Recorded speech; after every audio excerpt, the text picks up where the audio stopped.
अपनी हो जाएगी डंडनाटन, अपनी होगी डंडनाटन।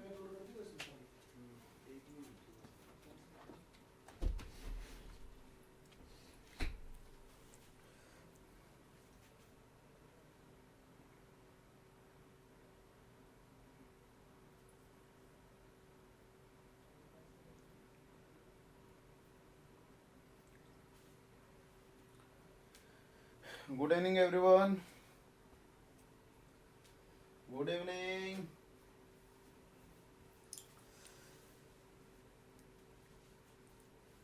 गुड इवनिंग प्रीति।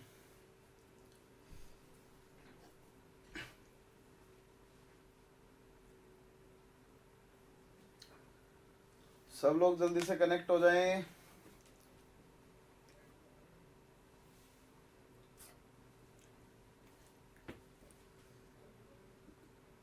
Good evening everyone, good evening Sanjeev.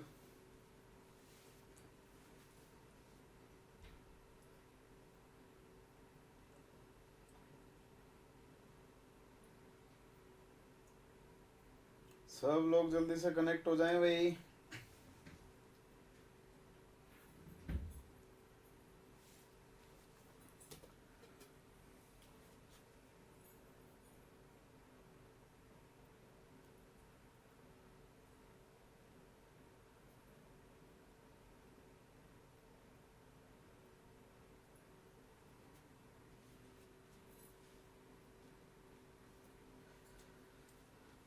होइए आइए, वही लास्ट क्लास में लोगों ने कुछ डिस्कस किया था। प्रदीप,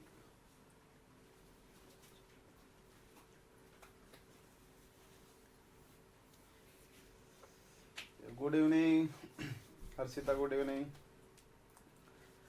आइए आगे स्टार्ट करते हैं। लास्ट क्लास में हम लोगों ने डिस्कशन कर लिया था अबाउट ऑक्सीडेटिव एडिशन रिएक्शन, कैसे कैसे ऑक्सीडेटिव एडिशन रिएक्शन होती है, कौन कौन सी मैकेनिज्म होती हैं। 3 मैकेनिज्म डिस्कस की हम लोगों ने, concerted mechanism, free radical mechanism और आयनिक मैकेनिज्म है अपने पास में SN2 मैकेनिज्म। ठीक है, तो SN2 और जो फ्री रेडिकल होती हैं वो दोनों पैरेलल चलती हैं। पैरेलल चलने से कहने का मतलब ये है कि जहाँ पे SN2 रिएक्शंस नहीं हो पाएंगी वहां पे कौन सी रिएक्शन चलेंगी, फ्री रेडिकल मैकेनिज्म चलती हैं। ठीक है, फ्री रेडिकल मैकेनिज्म में होता क्या है कि आपको पहचाननी पड़ेंगी कुछ कंडीशंस। वो कंडीशंस कौन कौन सी होंगी, सूर्यांश नमस्ते भाई। देखना उन कंडीशंस में आपको ध्यान रखना है कि अगर हलाइड आपको 3 डिग्री दे रखा हो तो उन कंडीशंस में जनरली SN2 रिएक्शंस नहीं होंगे, देन वो फ्री रेडिकल मैकेनिज्म से जाएगा। उस फ्री रेडिकल मैकेनिज्म लेके जाना है तो उन कंडीशंस में आपको अगर कोई बाहर से O2 टाइप का, फ्री रेडिकल टाइप का कोई भी सब्सटेंस उसके अंदर डालते हैं, इनिशिएटर अगर आप डालते हैं तो उसकी प्रेजेंस में रिएक्शनें बहुत फास्ट हो जाती हैं। ठीक है, और रिएक्शनें रेडिकल मैकेनिज्म से जाने लग जाती हैं। इसके अलावा फ्री रेडिकल मैकेनिज्म में हम लोगों ने देखा था कि दूसरा तरीका किससे पता चलता है कि आपको ये रिएक्शन फ्री रेडिकल हुई है, वो पता चलता है रेसमाइजेशन से। अगर इनिशियली आप किसी भी हलाइड को अगर कायरल लेके चलते हैं और जब उसके ऊपर आप ऑक्सीडेटिव एडिशन रिएक्शन करवाते हैं और अगर वो रेसमाइज कर जाए उस सेंटर पे, इसका मतलब वहां पे जो रिएक्शन हुई होगी वो फ्री रेडिकल मैकेनिज्म से हुई होगी। उसके ऊपर दोनों साइड से क्या हुए होंगे, अटैक्स हुए होंगे।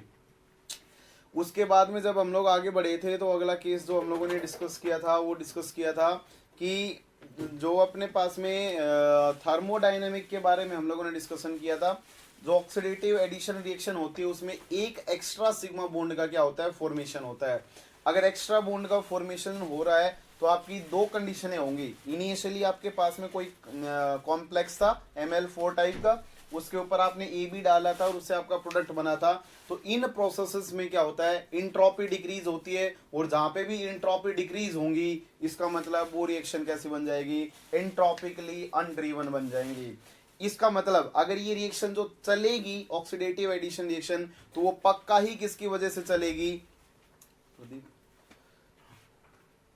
ये रिएक्शन पक्का ही किस वजह से चलेगी, ये रिएक्शन चलती है अपने पास में इंथैल्पी की वजह से चलती है। मतलब जब बॉन्ड का फॉर्मेशन होगा तो उन बॉन्ड्स में जो एनर्जी लिबरेट होगी वो एनर्जी अगर ज्यादा होंगी तो reaction is del G equal to del H minus T del H होगा। डेल एच की एनर्जी ज्यादा होंगी और डेल एच की एनर्जी ज्यादा होगी नेगेटिव में तो डेल जी नेगेटिव ज्यादा होगा।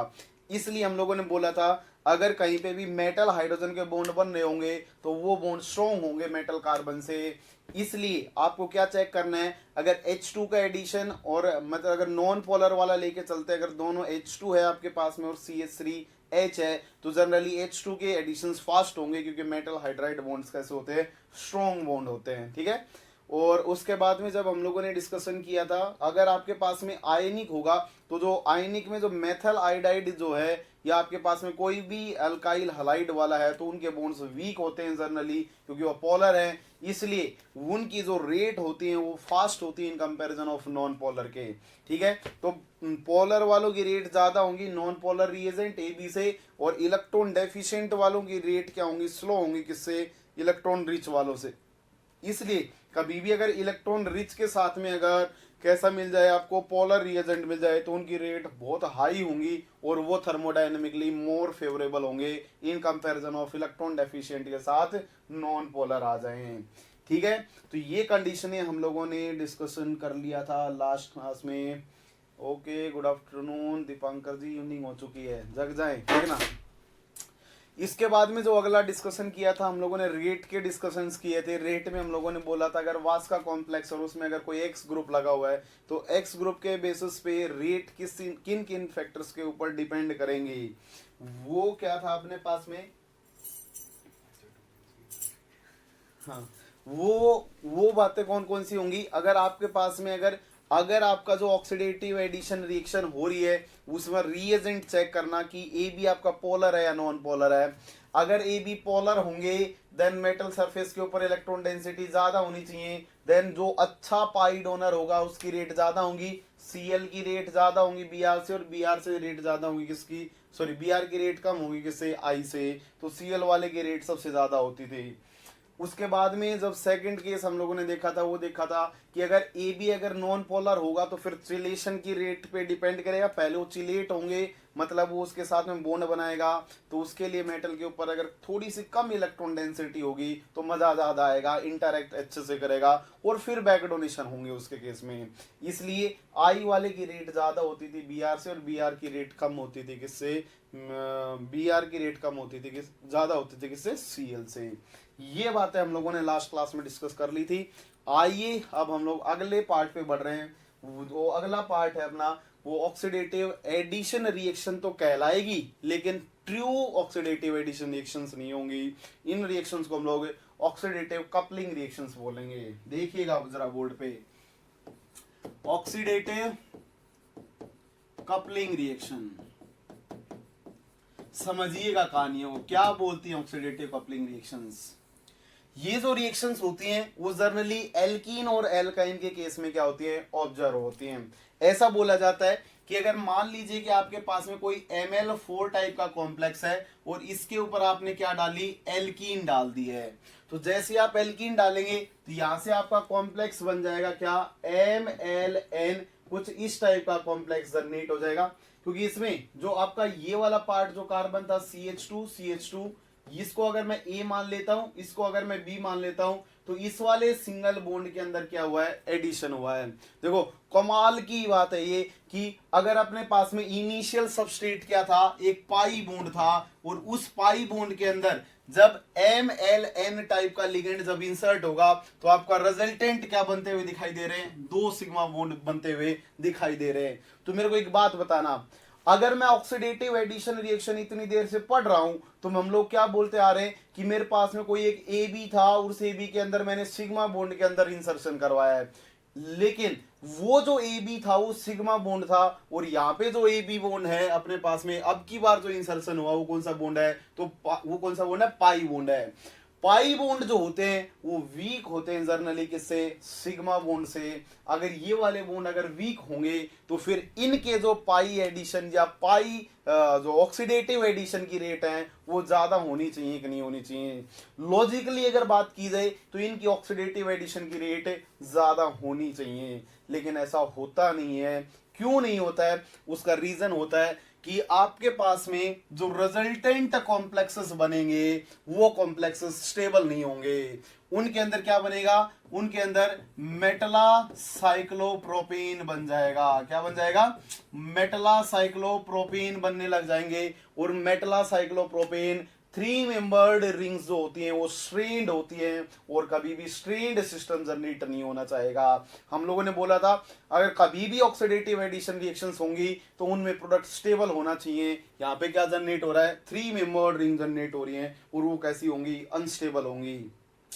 अगर ऐसा हो जाता तो फिर कमाल ही हो जाता। अगर मैं जीसे सोल्ट की बात करता हूं तो जीसे सोल्ट में PtCl3 के साथ में एल्कीन जो होती है वो हमेशा एल्कीन की फॉर्म में ही रहती है, वो कभी भी किस फॉर्म में नहीं होता है, वो कभी भी मेटलासाइक्लोप्रोपेन में नहीं जाता है, वो कभी भी ऑक्सीडेटिव एडिशन रिएक्शंस टाइप की ऐसी रिंग्स को जनरेट नहीं करता है। और उसका सारा का सारा श्रेय जाता है किसको, उसके ऊपर उसका श्रेय किसको जाता है, क्योंकि यहाँ पे स्ट्रेन्ड सिस्टम जनरेट होता है। इसलिए ये स्ट्रेन्ड सिस्टम होने की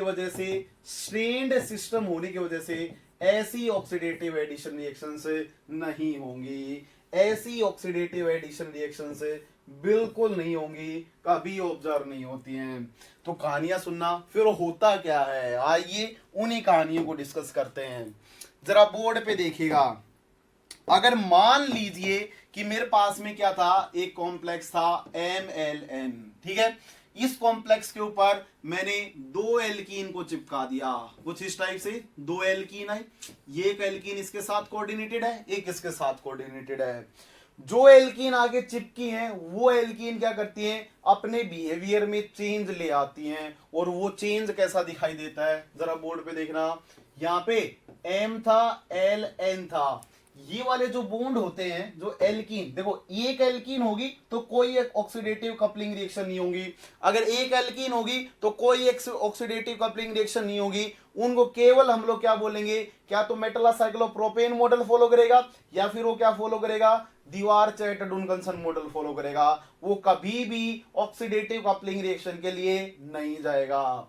वो ऑक्सीडेटिव कपलिंग के लिए कब जाएगा, जब मिनिमम उसके पास में क्या होनी चाहिए, 2 एल्कीन्स होनी चाहिए।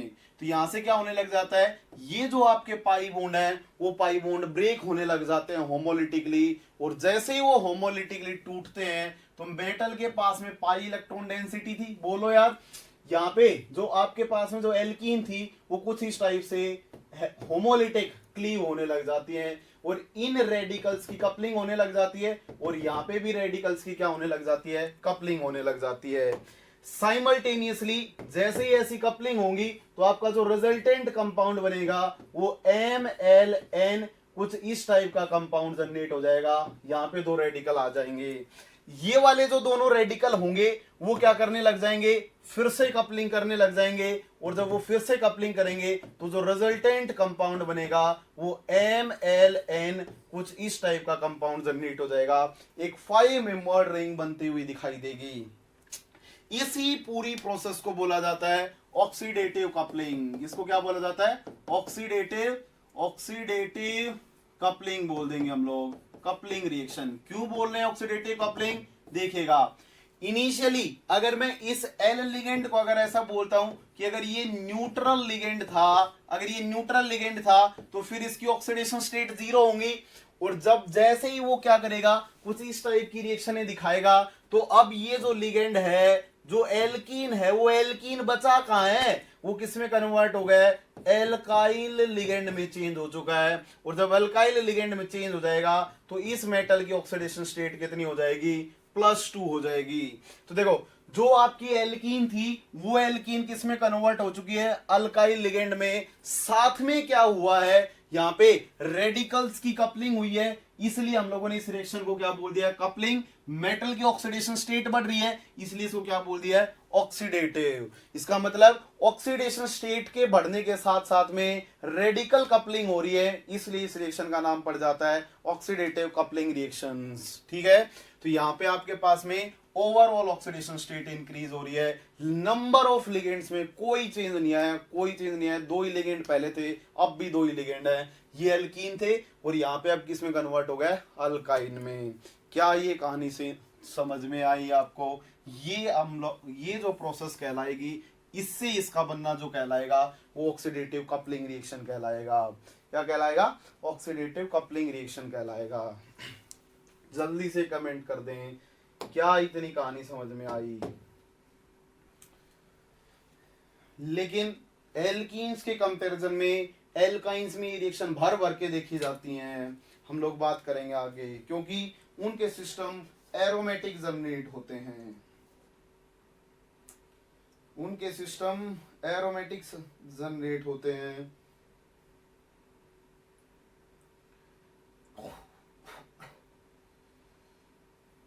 ओके, यू गॉट, बहुत बढ़िया। ओके सुनीत जी, चमत्कारी तो नहीं है, कोई चमत्कार नहीं कर रहा हूँ भाई, मैं सच बातें बता रहा हूँ, ठीक है? ऐसा ही होता है चमत्कार। देखिएगा, समझिएगा, देखो इसमें लिगेंड अपना बिहेवियर चेंज कर लेगा, इस बात को याद रखना। अगर वो एल्कीन इंटरेक्ट कर रही थी तो बाद में एल्कीन बचती ही नहीं है, लिगेंड बिहेवियर चेंज हो जाता है इन कॉम्प्लेक्सेस का। समझिएगा, मैं आपके सामने एक एग्जांपल रखता हूं, देखना। मेरे पास में जिरकोनियम Cp2 यहाँ पे Cl2 कॉम्प्लेक्स था। जब मैं इस कॉम्प्लेक्स की रिएक्शन मैंने किसके साथ करवाई? BuLi के साथ रिएक्शन करवाई मैंने, BuLi, और कितने इक्विवेलेंट ले लिया? 2 इक्विवेलेंट पहले केस में। उसके बाद में मैंने इसको क्या कर दिया है, ये फर्स्ट स्टेप लिया, और सेकंड स्टेप में मैंने इसको हीट कर दिया है स्ट्रांगली। थर्ड स्टेप में मैंने क्या किया है, इसके ऊपर एक एल्काइन डाली है, C triple bond Cr। Fourth step में मैंने क्या किया है, फिर से एक एल्काइन डाल दिया है, C triple bond Cr। Fifth case में मैंने क्या किया है, इसको फिर से एक तो मैंने I2 की प्रेजेंस में हीट कर दिया है, और दूसरा सिंपल रिएक्शन की बात करेंगे। देखिएगा, इतने स्टेप्स में देखने के बाद में इन ऐसी रिएक्शन आपके पास पेपर में आएगी, और उसी के बीच दौरान आपके पास में क्या हो रही होगी? ऑक्सीडेटिव कपलिंग रिएक्शन हो रही होगी। समझिएगा क्या होगा। अगर मैं पहली बात बोलता हूं तो ये जो मेटल है आपके पास में जिरकोनियम, वो कैसा मेटल होगा? बोलो, सॉफ्ट होगा भाई, सॉफ्ट होगा। साथ में ये लिगेंड कैसा है? हार्ड है। ये कैसा है? हार्ड है। ऐसे लिथियम कैसा होगा? हार्ड होगा, ट्रांसमेटलेशन रिएक्शन हो जाएंगी। ये कैसा है? सॉफ्ट है। यहाँ पे आपके पास में जो लिगेंड्स जो होंगे वो चेंज हो जाएंगे हार्ड सॉफ्ट इंटरेक्शंस के बेसिस पे, और जैसे ही चेंज होंगे तो Cp2 जिरकोनियम था कुछ इस टाइप से, इसके ऊपर क्या आ जाएगा? Bu आ जाएगा, और इसके ऊपर Bu आ जाएगा। ये मैंने क्या लिया है? नॉर्मल Bu ले लिया है, ठीक है। अब क्या होगा इसके बाद में, जैसे इस कॉम्प्लेक्स को अगर मैं क्या कर देता हूं? हीट कर देता हूं। ध्यान से समझिएगा, जैसे इस कॉम्प्लेक्स को मैं हीट कर देता हूं, ये वाला स्टेप मैं अभी आगे पढ़ाऊंगा, यहां से क्या होने लग जाएंगी? रिडक्टिव कपलिंग्स होने लग जाएंगी, रिडक्टिव एलिमिनेशंस होने लग जाएंगे। क्या होने लग जाएंगे? रिडक्टिव एलिमिनेशंस होने लग जाएंगे, एलिमिनेट हो जाएगा, ऑक्टेन बन के बाहर निकल जाएगा। तो यहां से आपके पास में जनरेट होगा जिरकोनियम Cp, और ये 2 इलेक्ट्रॉन्स इसके पास में आ जाएंगे कुछ इस टाइप से, ठीक है। जैसे इसके पास में 2 इलेक्ट्रॉन्स आएंगे तो ये अब ऑक्सीडेटिव एडिशन करने के लिए जा सकता है, इसका सिस्टम बन जाएगा D2 वाला। तो यहां से जैसे इसके ऊपर क्या डालेंगे आप? एल्काइन डालेंगे। ये लीजिए, मैंने इसके ऊपर एल्काइन डाल दी है। जैसे ही हम लोगों ने इसके ऊपर एल्काइन डाली, ये क्या करेगा? जिरकोनियम के साथ में जो Cp था, एल्काइन इसके साथ में कोऑर्डिनेट होगा। बोलो यार, इसके साथ में एल्काइन क्या होगा? कोऑर्डिनेट होगा। अब हम लोगों ने एल्काइन की रिएक्शनें पढ़ी थी।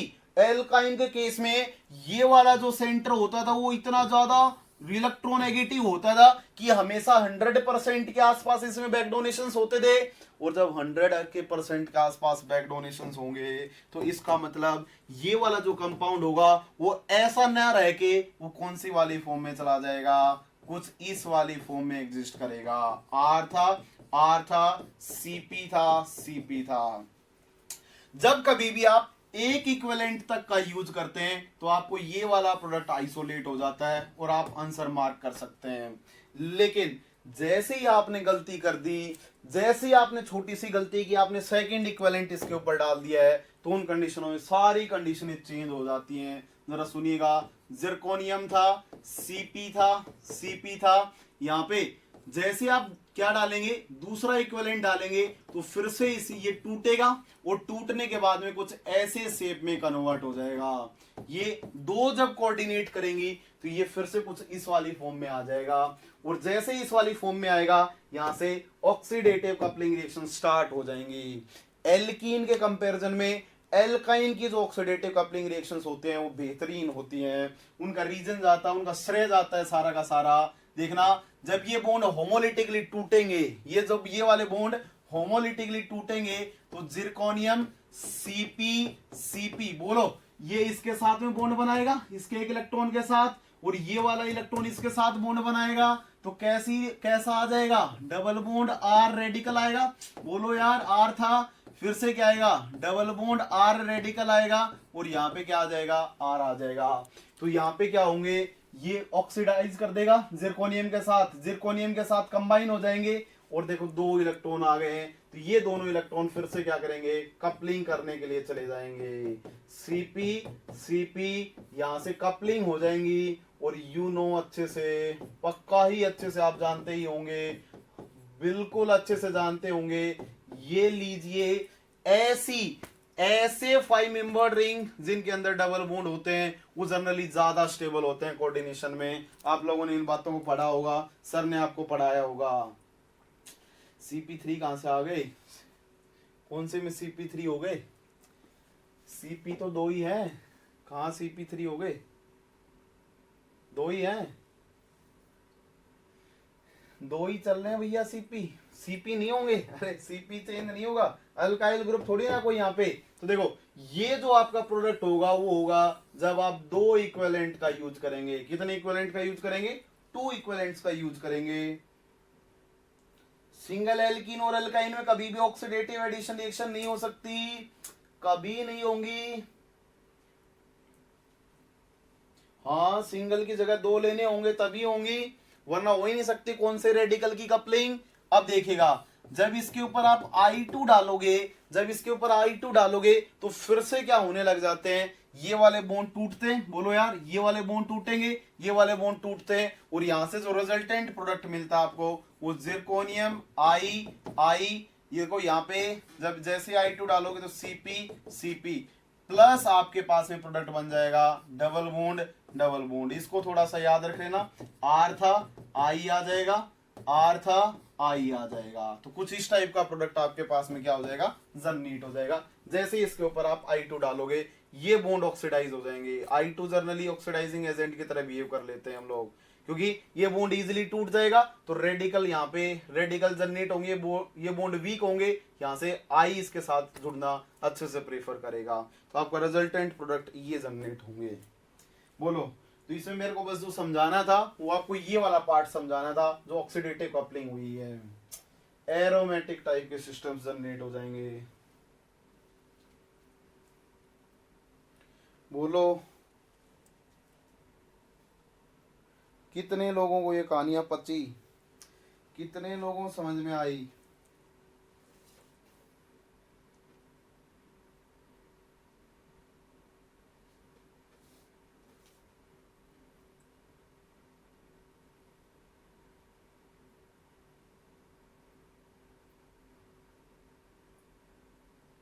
ठीक है, ओके।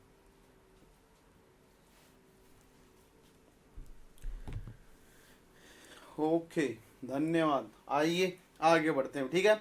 ऑक्सीडेटिव कपलिंग रिएक्शन खत्म हो चुकी है,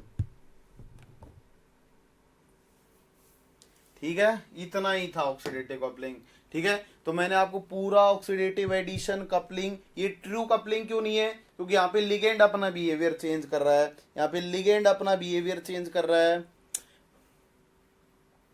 हाँ, मेटल के ऊपर ऑक्सीडेशन स्टेट बढ़ जाएंगी, ऑक्सीडेटिव एडिशन रिएक्शन होती है तो ऑक्सीडेशन स्टेट बढ़ जाती है, चेंज हो जाती है, लेकिन लिगेंड का बिहेवियर चेंज हो रहा है, इसलिए ट्रू क्या नहीं कहलाएगी। एल्कीन अपना बिहेवियर अल्काइन या एल्कीन विनाइल लिगेंड में कन्वर्ट कर ले रही है, अल्काइन, और एल्कीन अल्काइल ग्रुप में।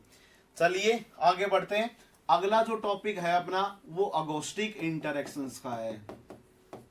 समझिएगा जरा अगोस्टिक इंटरेक्शंस को, डिटेल में समझाता हूं मैं, बहुत कमाल की कहानियां है इसके अंदर।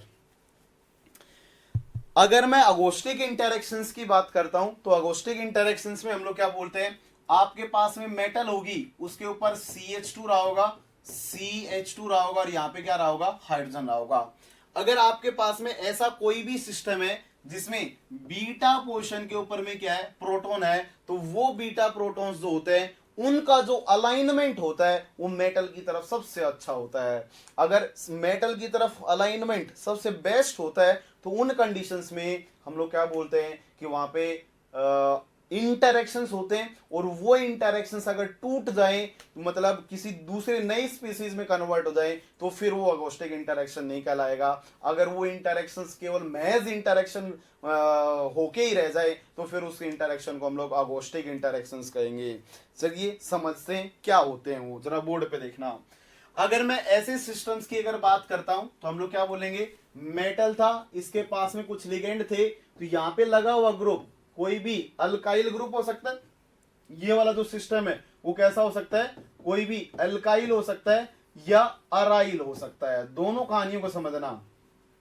अगर यहां पे लगा हुआ ग्रुप अगर कौन सा ग्रुप होगा, अगर अल्काइल ग्रुप होगा तो उनके केसेस में generally beta hydride elimination reactions, beta hydride elimination reactions ज्यादा फेवर्ड होती हैं। बोलो यार कौन सी रिएक्शन फेवर्ड होंगी, beta hydride elimination reactions favoured होंगी। अगर वो लगा हुआ ग्रुप अगर अराइल होगा देन वहां पे जर्नली अगोस्टिक इंटरेक्शंस देखे जाते हैं। क्या देखे जाएंगे, अगोस्टिक इंटरेक्शंस देखे जाएंगे। समझिएगा दोनों कहानियों को। तो देखो अगर आप अगोस्टिक इंटरेक्शन या किसकी बात करते हैं, अगर आप किसकी बात करते हैं, बीटा हाइड्राइड एलिमिनेशन रिएक्शन की बात करते हैं, तो उन कंडीशंस में हम लोग ये बोलेंगे कि जो भी आपकी मेटल है, जिस भी मेटल के साथ इसको इंटरेक्शन करने हैं, वो मेटल कैसी होनी चाहिए, उसके पास में एक वैकेंट साइट होनी चाहिए। उसके पास में क्या होनी चाहिए, वैकेंट साइट अवेलेबल होनी चाहिए। क्या होनी चाहिए, अवेलेबल होनी चाहिए। ठीक है, अवेलेबल से कहने का मतलब क्या है मेरा, कि वो कैसा होना चाहिए, अगर वैकेंट साइट अवेलेबल होगी तो मेटल सेंटर कैसा होना चाहिए,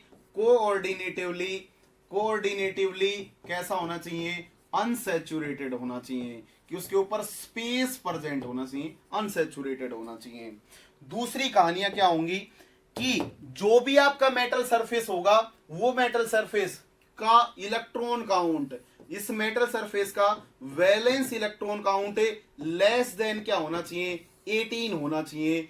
अगर वैलेंस इलेक्ट्रॉन काउंट अगर 18 होंगे तो फिर वो मेटल क्यों जुड़ना चाहेगा, क्यों किसी लिगेंड के साथ इंटरेक्शन करना चाहेगा, इसलिए उसका इलेक्ट्रॉन काउंट पक्का ही क्या होना चाहिए, 18 से कम होना चाहिए। वो थोड़ा सा अनस्टेबल होना चाहिए। ठीक है, अनस्टेबल से कहने का मतलब है उसके अंदर थोड़ी सी क्या होनी चाहिए, इंटरेक्शन के लिए स्पेस के साथ साथ में उसके पास में इलेक्ट्रॉन काउंट क्या तो 14 की स्पीसीज हो या फिर वो 16 की स्पीसीज हो, तो उनमें बेहतरीन देखे जाते हैं ऐसे इंटरेक्शंस।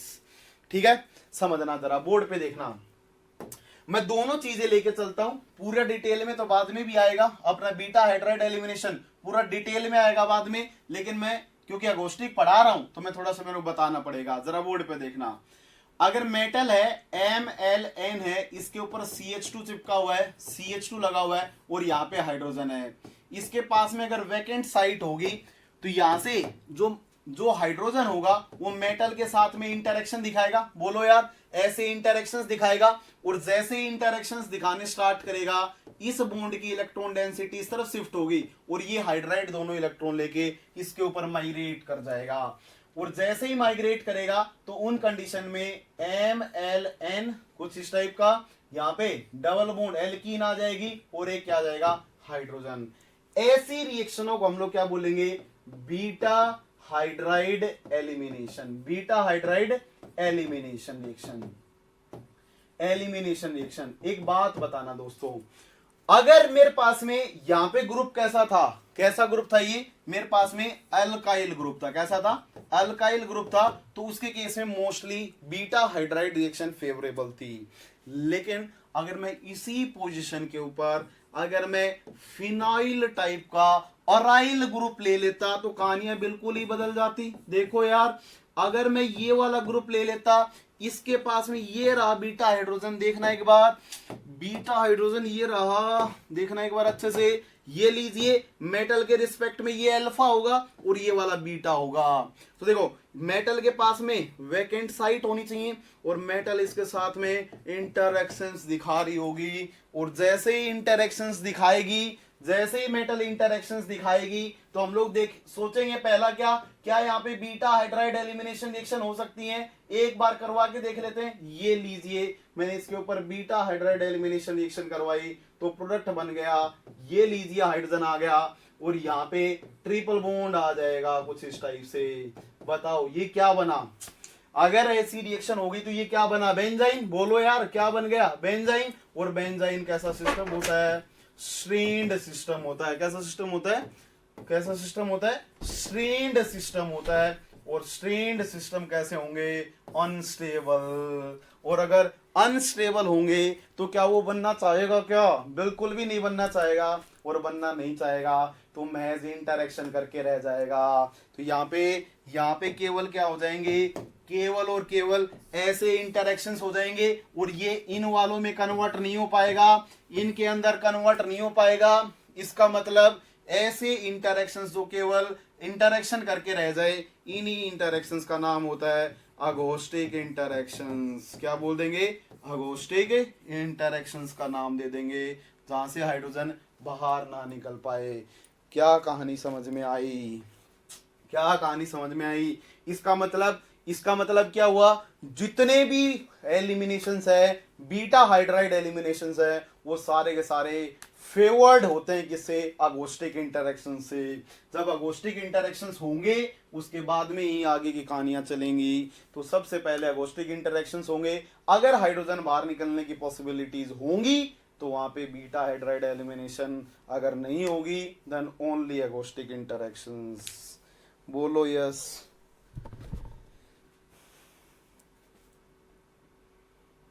कुछ नहीं होता, इलेक्ट्रॉन विड्रॉइंग अभी आ रहा है, वो थोड़ी देर में बता रहा हूं, नहीं होंगे भैया।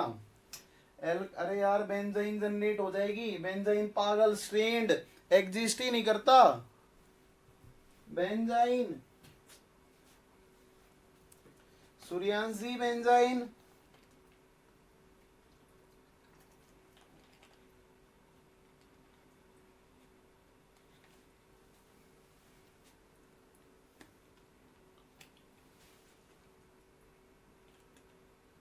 हाँ बिल्कुल, अराइल के केसेस में ही होगा, अल्काइल के केसेस में तो हो ही नहीं सकता।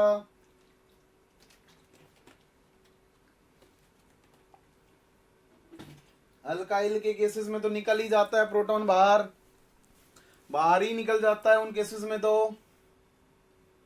ठीक है चलें आगे, आइए बढ़ते हैं।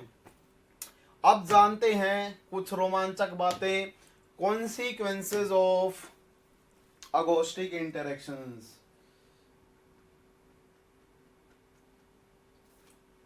अल्काइल में इलेक्ट्रॉन विड्रॉइंग होगा तब तो पक्का ही एलिमिनेशन होगा। हाँ हो सकता है, बिल्कुल जरूरी नहीं है, हो सकता है। वो मैं बीटा हाइड्राइड एलिमिनेशन जब करवाऊंगा पूरी डिटेल में बताऊंगा, अभी केवल मैं अगोस्टिक इंटरेक्शंस की बातें कर रहा हूँ। ठीक है, वो तो स्ट्रेन के ऊपर भी जाएगा, स्ट्रेन है या नहीं है, सारी कंडीशनें एक साथ देखनी पड़ेंगी, चेक करनी पड़ेंगी। बोर्ड पे देखिएगा, कॉन्सिक्वेंसेस ऑफ अगोस्टिक इंटरेक्शंस। क्या कॉन्सिक्वेंसेस निकलेंगे अगोस्टिक इंटरेक्शंस के, बोर्ड पे देखिएगा। अगर मान लीजिए कि आपके पास में क्या है, कुछ इस टाइप से इरिडियम PPH3, यहाँ पे एक अपने पास में क्या है, कोई भी कॉम्प्लेक्स है, मान लीजिए, इसको तो मैं बाद में करवाता हूं, 1 मिनट के रुकना। अगर मेरे पास में कोई कॉम्प्लेक्स है जिसमें मेटल है, कुछ लिगेंड्स लगे हुए हैं, ठीक है, इसके ऊपर क्या दे रखा है, कोई अराइल सिस्टम दे रखा है। जरूरी नहीं है वो फिनाइल हो, वो नेफ्थलीन भी हो सकता है, वो एंथ्रासीन भी हो सकता है, कोई भी एरोमेटिक सिस्टम हो सकता है वो। तो यहाँ पे अगर क्या होगा, हाइड्रोजन होगा, तो ये हाइड्रोजन इसके साथ में इंटरेक्शंस करेगा।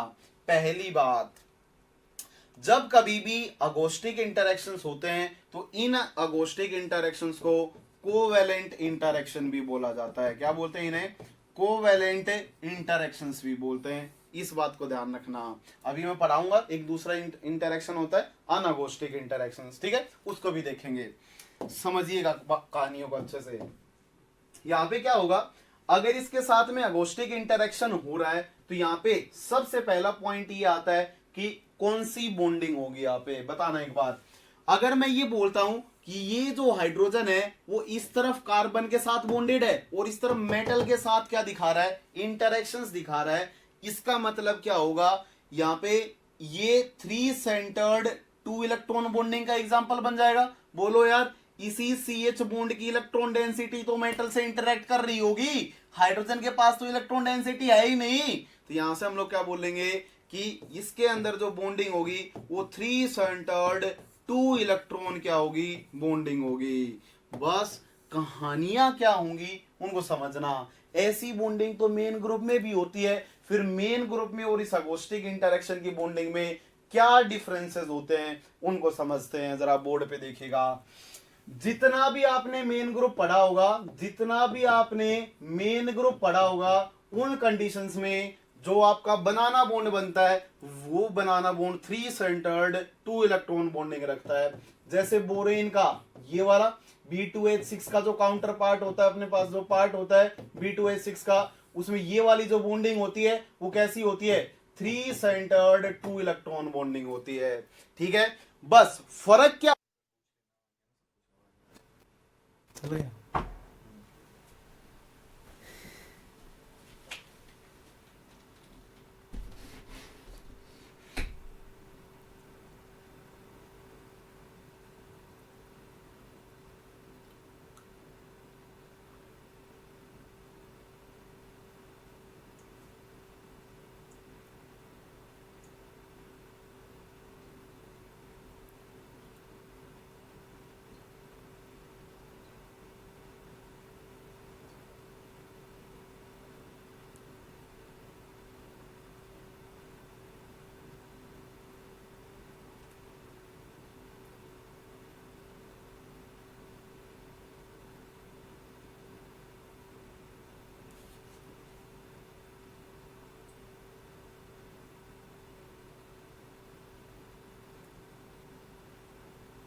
हाँ हाँ समझा रहा हूँ, क्यों टेंशन ले रहे हो।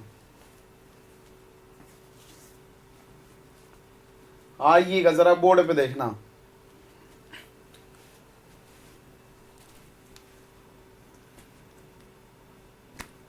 स्लाइड ही उड़ गई।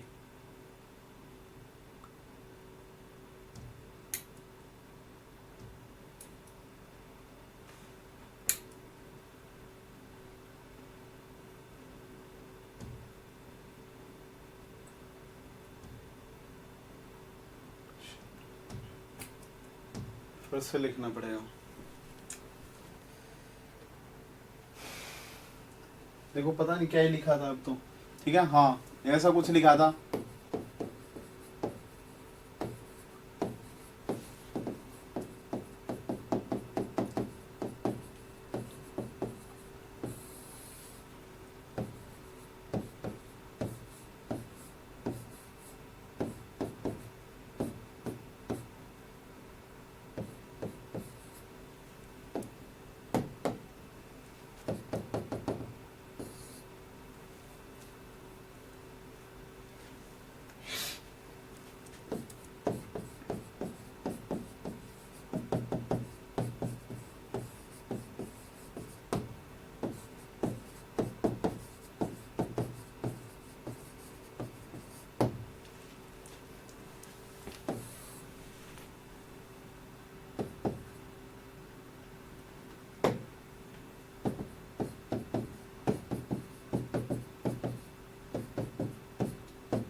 कुछ ऐसा ही लिखा था जहां तक मेरे को याद है, ठीक है। देखिएगा, अगर मैं अगोस्टिक इंटरेक्शंस की बातें करता हूं तो हम लोगों ने क्या बोला है कि अगर मैं अगोस्टिक इंटरेक्शंस में क्या होते हैं, कोवेलेंट इंटरेक्शंस डोमिनेट करते हैं। उन कोवेलेंट इंटरेक्शंस को डोमिनेट करने का रीजन क्या होता है अपने पास में, क्योंकि यहाँ पे जो बॉन्डिंग होती है वो 3 सेंटर्ड 2 इलेक्ट्रॉन बॉन्डिंग होती है, और वो बॉन्डिंग बिल्कुल सेम होती है कैसी, जैसे बोरेन्स में होती है। तो यहाँ पे भी कैसे कैरेक्टर होते हैं अपने पास में, कोवेलेंट कैरेक्टर होते हैं। तो इनके अंदर भी क्या होता है, इनके अंदर भी क्या होता है, कोवेलेंट इंटरेक्शंस ही क्या कर जाते हैं, डोमिनेट कर जाते हैं। ठीक है अर्षिता, देखिएगा बोर्ड पे समझना। अगर मैं मेन ग्रुप से अगर मैं अगोस्टिक इंटरेक्शंस को अगर कंपेयर करने जाता हूं तो दोनों में थोड़ा सा स्लाइटली डिफरेंस होता है, और वो स्लाइटली डिफरेंस क्या होता है, यहाँ पे जो आपके पास में जो बॉन्डिंग होती है, बनाना बॉन्डिंग होती है, 3 सेंटर्ड 2 इलेक्ट्रॉन जो बॉन्डिंग होती है, वो नॉन मेटल हाइड्रोजन जो फंसा होता है वो नॉन मेटल और नॉन मेटल के बीच में फंसा होगा। बोलो यार, किसके बीच में होगा, क्या तो 2 नॉन मेटल के बीच में होगा, या फिर वो किसके बीच में फंसा होगा, 2 मेटल्स के बीच में फंसा होगा। तो जो मेन ग्रुप की जो बॉन्डिंग होती है, उन बॉन्डिंग में क्या तो दोनों नॉन मेटल ही होंगे, या जनरली दोनों क्या होंगे, मेटल्स ही रहे होंगे। ठीक है, तो जैसे B2H6, या मैं Al का डेरिवेटिव बना लेता हूं कुछ इस टाइप से, Al का कुछ हाइड्राइड का डेरिवेटिव। Al कैसा होता है, मेटल होता है, बोरोन के अंदर मेटलोइड होता है, लेकिन नॉन मेटल के कैरेक्टर्स जनरली क्या करते हैं, डोमिनेट करते हैं। ठीक है, तो ये वाले दोनों क्या तो मेटल मेटल के बीच में होते हैं, या नॉन मेटल के बीच में होते हैं। लेकिन यहां जो कहानियां होती हैं वो गजब होती हैं। इनके केस में एक मेटल के साथ में दूसरा जो हाइड्रोजन होता है वो कार्बन नॉन मेटल के बीच में फंसा होता है, और ये वाले जो इंटरेक्शंस होते हैं, इन ऐसे इंटरेक्शंस होने की वजह से इनके अंदर जो डिफरेंसेस आते हैं वो एसिडिक स्ट्रेंथ में बहुत अच्छे डिफरेंसेस आते हैं। देखो यहाँ पे तो दोनों की इलेक्ट्रोनेगेटिविटी सेम थी, इसलिए इस हाइड्रोजन की इन्वायरमेंट के ऊपर आइडेंटिकल इफेक्ट पड़ता था। लेकिन यहाँ पे एक मेटल और एक नॉन मेटल होने की वजह से जो इन्वायरमेंट में जो डिफरेंस आया है उसकी वजह से प्रोटॉन की एसिडिक स्ट्रेंथ और इसका केमिकल इन्वायरमेंट, जिसकी वजह से केमिकल शिफ्ट की जो स्टडीज होती हैं वो बिल्कुल चेंज हो जाती हैं। कहने का मतलब क्या है, जरा बोर्ड पे सुनिएगा, देखिएगा। अगर मैं क्या बोलता हूं, अगर मैं क्या बोलता हूं, मान लीजिए कि मेरे पास में क्या था, कुछ इस टाइप से कॉम्प्लेक्स था, अभी जो मैंने लिया है मेटल था, उसके पास में कुछ लिगेंड लगे हुए थे, यहां से इंटरेक्शन हो रहा है। तो एक बात बताना, अगर मेरे पास में कोई भी नॉर्मली जो CH बॉन्ड होते हैं, वो CH बॉन्ड कैसे होते हैं, नॉन पोलर होते हैं। बोलो यार, इन बॉन्ड्स में जो पोलैरिटी होगी वो ना के बराबर होगी और ना के बराबर होगी, तो इनका जो एसिडिक कैरेक्टर होगा, जो एसिडिक कैरेक्टर होगा वो ना के बराबर होगा। बोलो यार, प्रोटॉन देने की हालत में ही नहीं होगा, तो मतलब इनका जो एसिडिक कैरेक्टर होगा वो वेरी लेस होगा, बहुत लेस एसिडिक होंगे। लेकिन जब ये अराइल सिस्टम किसी मेटल के कांटेक्ट में जाता है और वहां पे अगर अगोस्टिक इंटरेक्शंस होते हैं, तो इस H की एसिडिक स्ट्रेंथ जो होती है वो बढ़ जाती है। और उसकी एसिडिक स्ट्रेंथ का बढ़ने का रीजन क्या होता है, जरा बोर्ड पे देखना। अगर ये मेटल, अगर ये हाइड्रोजन अगर मेटल के साथ में इंटरेक्शंस दिखाने स्टार्ट करता है, तो यहां पे ये जो हाइड्रोजन है वो कितने बॉन्ड बना सकता है, बॉन्ड कितने फॉर्म कर सकता है। ये तो बॉन्ड फॉर्म जब करेगा तो एक ही करेगा, अगर एक ही बॉन्ड फॉर्म करेगा, तो अगर इसने एक बॉन्ड इसके साथ बना रखा था तब तो बॉन्ड ऑर्डर कितना था, 1 था। लेकिन जैसे वो मेटल के साथ इंटरेक्ट करेगा, इसका जो बॉन्ड ऑर्डर होता है वो बॉन्ड ऑर्डर क्या करने लग जाएगा, डिक्रीज करने लग जाएगा। और जब बॉन्ड ऑर्डर डिक्रीज करेगा तो यहां से हम लोग क्या बोलेंगे, बॉन्ड लेंथ इंक्रीज करेंगी। बोलो यार, बॉन्ड लेंथ क्या करेंगी, इंक्रीज करेंगी। और वो जो हाइड्रोजन होगा वो कार्बन से अवे जाएगा, और जब कार्बन से अवे जाएगा तो उसका निकलना आसान होगा, और जब उसका निकलना आसान होगा तो उन कंडीशंस में उसकी एसिडिक स्ट्रेंथ बढ़ जाएंगी। इसलिए इस हाइड्रोजन का जो एसिडिक नेचर होता है वो नॉर्मल फिनाइल के कंपैरिजन में ये ज्यादा एसिडिक होता है। नॉर्मल फिनाइल के कंपैरिजन में ये कैसा होता है, ज्यादा एसिडिक होता है। क्या ये बात समझ में आई, ये कैसा होता है, ज्यादा एसिडिक होगा। दूसरी बात सुनना, अगर मैं ऐसा बोलता हूं कि अगर इसका बॉन्ड ऑर्डर डिक्रीज कर रहा है, देखो यहां पे अगर इसका बॉन्ड ऑर्डर डिक्रीज कर रहा है तो यहां पे हम लोग क्या बोल सकते हैं, बॉन्ड ऑर्डर डिक्रीज करेगा तो यहाँ पे स्ट्रेचिंग फ्रीक्वेंसी CH की डिक्रीज करेगी या इंक्रीज करेगी? तो यहाँ पे पक्की ही CH बॉन्ड की जो स्ट्रेचिंग फ्रीक्वेंसी होंगी वो डिक्रीज कर जाएंगी। और अगर वो डिक्रीज कर जाएंगी तो उन कंडीशंस में आपके पास में क्या हो जाएगा, उस केस में IR में जो स्पेक्ट्रा दिखाई देगा वो इस प्रोटॉन के कंपैरिजन में ये वाले की जो वैल्यू होगी वो कम आएंगी, इसकी वैल्यूज क्या आएंगी, IR में कम आएंगी। अगली बात सुनना, NMR के बारे में बात करते हैं, जरा बोर्ड पे देखिएगा। अगर मैं NMR की बात करता हूं, केमिकल शिफ्ट के ऊपर क्या फर्क पड़ेगा, कमाल की कहानियां है। देखो कुछ लोग ऐसे बोलते रहते हैं कि इसके केस में NMR फेल हो जाती है, वो बिल्कुल बेहद घटिया बात है, ऐसा कुछ होता नहीं है, ध्यान से सुनना। ऐसा बोलना बिल्कुल बेवकूफ है। अगर ऐसा कोई बोलता है तो देखना बोर्ड पे, ये लीजिए फिनाइल था, हाइड्रोजन था। इसकी जो केमिकल शिफ्ट होती है आपके पास में, आपने फिनाइल के साथ लगे हुए प्रोटॉन की जब NMR के अंदर जब केमिकल शिफ्ट देखी होंगी तो वो वैल्यू आती है 7.2 ppm के आसपास वो रेजोनेट करता है। कितने के आसपास रेजोनेट करता है? 7.2 ppm के आसपास रेजोनेट करता है। लेकिन जब मैं उसको अगोस्टिक इंटरेक्शंस के इन्वायरमेंट में लेके जाता हूं तो उन कंडीशंस में क्या होता है, जैसे ही वो मेटल के साथ इंटरेक्शंस करने स्टार्ट करता है, तो एक बात बताना, जब हम लोग क्या पढ़ रहे थे, जब हम लोगों ने मेटल कार्बोनाइल्स पढ़े थे तो उस केस में हम लोगों ने एक बात बोली थी कि मेटल के पास में अगर पाई इलेक्ट्रॉन डेंसिटी होंगी, बोलो यार, पाई इलेक्ट्रॉन डेंसिटी मतलब D, अगर उसका कॉन्फ़िगरेशन कैसा होगा, यही बात बोल रहा हूं मैं, देखना एक बार, L, इसके ऊपर फिनाइल है कुछ इस टाइप से, हाइड्रोजन। अगर इस मेटल का कॉन्फ़िगरेशन अगर D1 से D1 टू D9 होगा, कैसा होगा, D1 से D9 होगा, और जैसे ही मेटल इसके साथ इंटरेक्ट करेगा तो इस मेटल के ऊपर जब मैं यहाँ पे इस पूरे कॉम्प्लेक्स के ऊपर जब मैं B0 मैग्नेटिक फील्ड अप्लाई करूंगा तो यहाँ पे मेटल के जो अनपेयर्ड इलेक्ट्रॉन होंगे उनकी वजह से सेकेंडरी मैग्नेटिक फील्ड या पैरा मैग्नेटिक फील्ड लाइंस क्या होंगी, जनरेट होंगी।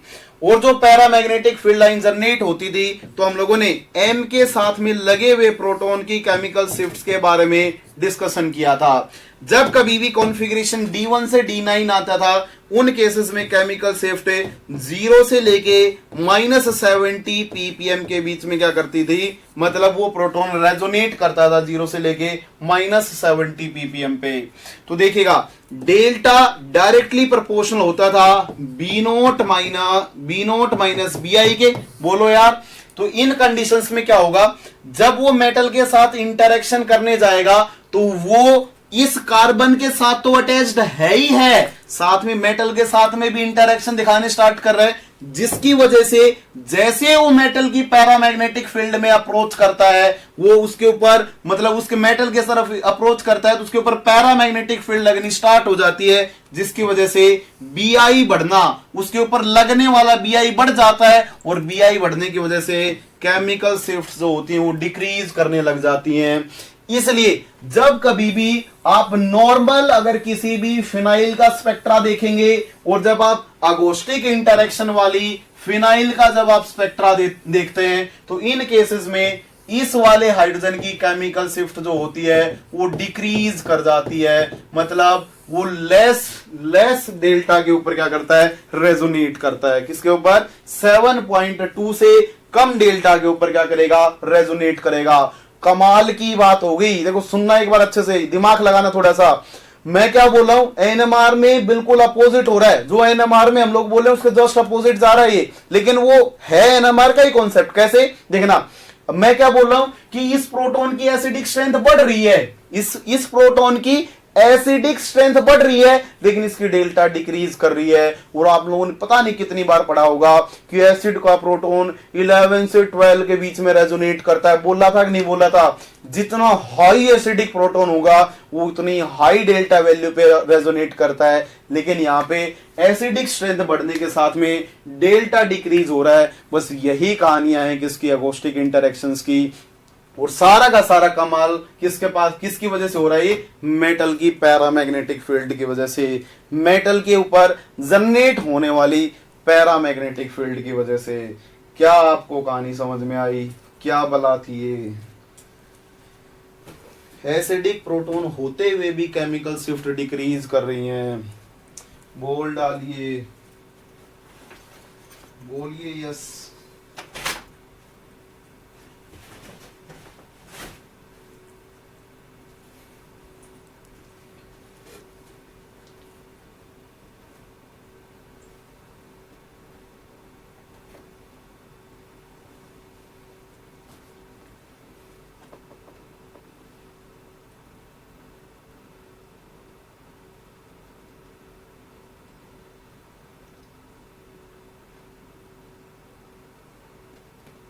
ओके सूर्यांश, हाँ समझा, सही है भैया, समझ गया।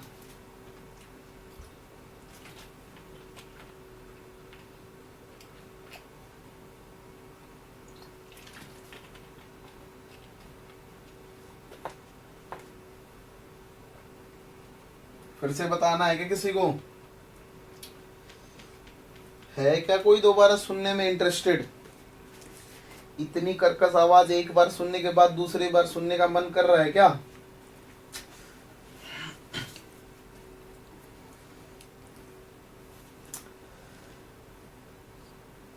कितनी पीपीएम पे आएगा वो आप बता नहीं सकते हो, डिपेंड करता है मेटल टू वगैरह पे, आप नहीं बता सकते हो, डिक्रीज कर जाएगा उससे। ठीक है हर्षिता, आप बता नहीं सकते एग्जैक्ट, वो फिर डेटा ही बताएगा, वो मैं नहीं बता सकता। मैं भगवान हूं ही नहीं, मैं कैसे बता सकता हूं कितने पे रेजोनेट करेगा। चले आगे, समझ गए होंगे शायद। ओके आइए आगे बढ़ते हैं जनाब। देखिएगा कुछ ऐसी रिएक्शनें जो अगोस्टिक इंटरेक्शन से जनरेट होती हैं और उनको हम लोग साइक्लो ऑक्सीडेटिव एडिशन रिएक्शन भी बोलते हैं।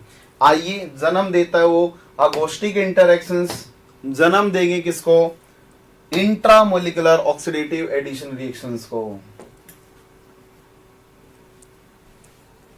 देखिएगा जनाब, ठीक है, बोर्ड पे देखिएगा। अगली कैटेगरी अपने पास में क्या है? मान लीजिए कि आपको वास्का कॉम्प्लेक्स दे रखा है PPH3 होल ट्वाइस COCl। जो मैं बात लिख रहा हूं ये बहुत इंपॉर्टेंट है, ये पेपर में आ चुकी है, जरा समझिएगा। अगर मैं यहां पे क्या चेक करता हूं कि मेरे पास में इरिडियम था, बोलो यार, इसके ऊपर क्या था? PPH3 था। अब देखो यहां पे PPH3 को मैं फिनाइल को कुछ इस टाइप से बना सकता हूं, ये लीजिए मैंने फिनाइल को कुछ इस टाइप से बना दिया है, यहां पे मैंने हाइड्रोजन बना दिया है। ठीक है, इसके ऊपर PPH2 लगे हुए हैं, दूसरा PPH3 है, एक मेरे पास में CO है और एक मेरे पास में Cl है। देखिएगा जब मेरे पास में अगर यही अकेला अगर क्या है मेरे पास में कॉम्प्लेक्स है, और अगर इस कॉम्प्लेक्स को मैं स्ट्रॉन्गली हीट कर देता हूं, इसे मैं क्या कर देता हूं? स्ट्रॉन्गली हीट कर देता हूं, तो हीट की प्रेजेंस में क्या होगा कि यहां पे ऑक्सीडेटिव एडिशन रिएक्शंस नहीं हो सकती हैं। क्यों नहीं हो सकती? क्योंकि मैंने बाहर से कोई लिगेंड नहीं डाला EB टाइप का। अगर बाहर से कोई नहीं डाला है तो फिर हमें सोचने पे मजबूर करेगा क्या इंट्रामोलिकुलर रिएक्शंस होंगी। तो जरा बोर्ड पे समझ देखिएगा। इन केसेस में मैं अगला ढूंढने निकलता हूं कि इरिडियम था, ये इसकी अल्फा पोजीशन है, बीटा पोजीशन है, बीटा के पास में भी प्रोटॉन नहीं है, इसका मतलब यहां से भी कोई इंटरेक्शन अपने पास में नहीं हो सकता है। अब मेरे पास में मैं आगे बढ़ा तो मेरे पास में क्या मिला? Gamma proton. क्या मिला? बोलो यार, क्या मिला? Gamma proton. देखिएगा इस पोर्शन के ऊपर देखिए, कभी भी जब भी आप गामा इंटरेक्शन या ऐसे इंटरेक्शंस करवाएंगे तो उनके लिए वैकेंट साइट का होना जरूरी है। और ये कॉम्प्लेक्स कैसा है? स्क्वायर प्लेनर कॉम्प्लेक्स है, कोऑर्डिनेटिवली अनसैचुरेटेड है, खाली पड़ा है, कोई आए कोई जाए। बोलो यार, इतने बड़े लोग हैं, कोई आए कोई चिपके कोई जाए, कोई लेना देना नहीं है इन्हें। तो यहां पे पक्की ही इसके पास में क्या होंगी? वैकेंट साइट्स अवेलेबल होंगी। जैसे आप हीट करने लगते हैं तो यहां से ये जो हाइड्रोजन गामा पोजीशन वाला जो हाइड्रोजन है वो इसके साथ में इंटरेक्शंस करने स्टार्ट कर देता है। होते तो ये महज इनिशियली जब हम लोग इनको देखते हैं, इन इंटरेक्शंस को देखते हैं, तो ऐसे इंटरेक्शंस को हम लोग अगोस्टिक इंटरेक्शंस बोल देते हैं। लेकिन ये अगोस्टिक इंटरेक्शंस अपनी आइडेंटिटी को ज्यादा देर तक मेंटेन नहीं कर पाते हैं और अपने आप को चेंज कर लेते हैं गामा एलिमिनेशंस में। किसमें चेंज कर लेंगे? गामा एलिमिनेशन के में क्या कर लेंगे? चेंज कर लेंगे। देखिएगा कैसे, जैसे ये इंटरेक्शन इसके ऊपर बढ़े तो यहां से क्या होगा, इस बॉन्ड के अंदर क्या थे? 2 इलेक्ट्रॉन्स थे, और इस बॉन्ड के अंदर 2 इलेक्ट्रॉन्स थे, तो इसके अंदर इसको ये नॉन पोलर मानते हुए इस बॉन्ड के अंदर क्या करने लग जाता है? एडिशन करने लग जाता है। और यहां पे कौन सी रिएक्शन अपने पास में होने लग जाएगी? ऑक्सीडेटिव एडिशन रिएक्शन होने लग जाएंगी। समझिएगा जरा अच्छे से बोर्ड पे। ये लीजिए फोस्फोरस था, इसके ऊपर PPH2 था, इस टाइप से आपके पास में क्या लगी हुई थी? फिनाइल लगी हुई थी। ये मैंने फिनाइल बना दी। ये जैसे ही इसके अंदर इंसर्ट होगा, मतलब इस CH बॉन्ड ने इसके साथ इंटरेक्शन करना स्टार्ट किया, तो ये इसके साथ में बॉन्ड बना लेगा। दूसरा, ये हाइड्रोजन था, इस पोजीशन के ऊपर हाइड्रोजन आ जाएगा। एक PPH3 था, एज इट इज PPH3 बना दें, और यहां पे Cl और क्या बना दें? CO बना डालें। देखिएगा हुआ क्या है एक्चुअली में इन कहानियों में, समझिएगा बोर्ड पे देखिएगा अच्छे से। हाँ बिल्कुल, स्पेशल अरेंजमेंट तो होना ही चाहिए। अगर स्पेशल अरेंजमेंट ही नहीं होगा तो फिर काहे का इंटरेक्शन?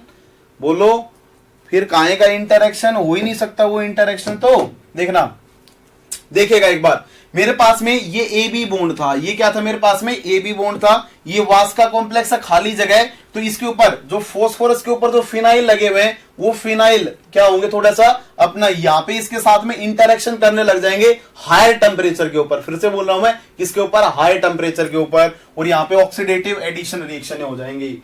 ये ऑक्सीडेटिव एडिशन रिएक्शन हुई क्यों है? उसका रीजन होता है कि यहाँ पे आपके पास में 4 मेंबर्ड रिंग क्या हो रही है? जनरेट हो रही है। क्या जनरेट हो रही है?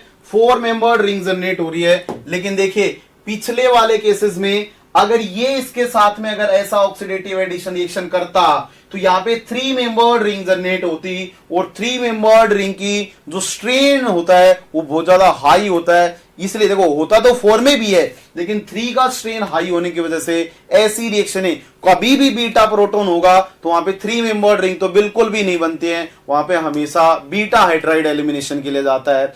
लेकिन अगर गामा पोजीशन पे होगा तो उन कंडीशंस में क्या होंगे? उन कंडीशंस में क्या होंगे? सबसे पहले यहां पे अपने पास में कहां गया? देखो यहां पे कितने मेंबर की रिंग बनेगी? 1 2 3 4 5 मेंबर के इंटरेक्शंस होने के बाद में वो कन्वर्ट हो जाता है कुछ इस टाइप के कॉम्प्लेक्सेस में, और इसको हम लोग बोलते हैं साइक्लोप्रो, यहां पे मेटलेशन रिएक्शन। बोलो यार, साइक्लोमेटलेशन रिएक्शन भी बोल देते हैं, या इसको हम लोग क्या बोल देते हैं यहाँ पे कि यहाँ पे क्या बोलेंगे? साइक्लोमेटलेशन। एक साइक्लिक रिंग बन रही है और उसके अंदर क्या आ रहा है? मेटल आ रहा है, इसके लिए इसको बोल दिया जाता है साइक्लोमेटलेशन रिएक्शन। या फिर दूसरा नाम आप दे सकते हैं इसे गामा एलिमिनेशन का। गामा प्रोटॉन वहां से उठ के मेटल सेंटर के ऊपर आ चुका है, यहाँ पे गामा एलिमिनेशन हुआ है। ये इंट्रामोलिकुलर ऑक्सीडेटिव एडिशन रिएक्शन का एग्जांपल होता है। Intramolecular oxidative addition reaction. बोलो यहां पे ऑक्सीडेशन स्टेट कितनी? +3। बोलो यार, एक Cl, एक H और एक R ग्रुप, तो यहां से टोटल +3 आएगी। यहां पे ऑक्सीडेशन स्टेट कितनी थी? +1 ही थी Cl की वजह से, तो ऑक्सीडेशन स्टेट बढ़ रही है, साथ में नंबर ऑफ लिगेंड्स बढ़ रहे हैं, तो ऑक्सीडेटिव एडिशन रिएक्शन हो रही है। तो इंट्रामोलिकुलर ऑक्सीडेटिव एडिशन रिएक्शन होंगी जब गामा एलिमिनेशंस होंगे, और वो फेवर्ड होंगे, या वो किसकी वजह से फेवर्ड होंगे? वो एगोस्टिक इंटरेक्शंस। अगर एगोस्टिक इंटरेक्शंस अगर ब्रेक हो जाएंगे देन उन केसेस में वो गामा एलिमिनेशंस में चेंज हो जाएगा। बताइए क्या आपको ये समझ में आया? क्या आपको ये समझ में आया?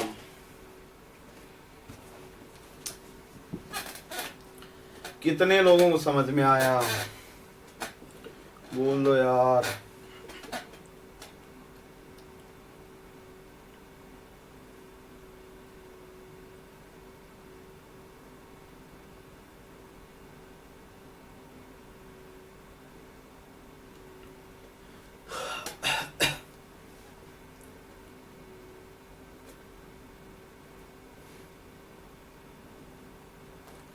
धन्यवाद, धन्यवाद आपका।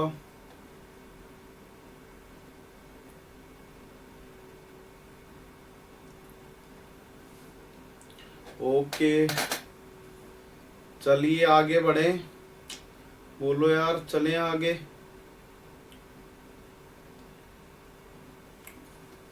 लाइव क्लास की यही दिक्कत होती है, कॉन्टिन्यूसली बोलना पड़ता है, बहुत खराबी है इस चीज की।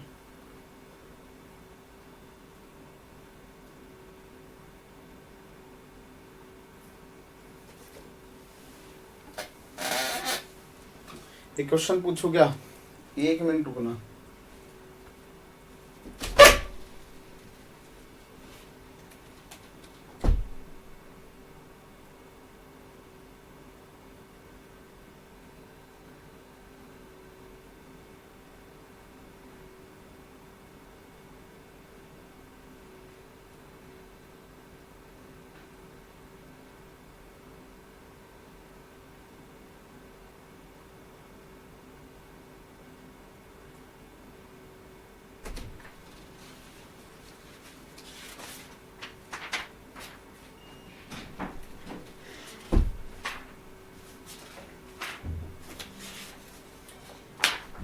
एक मिनट रुकिएगा भाई।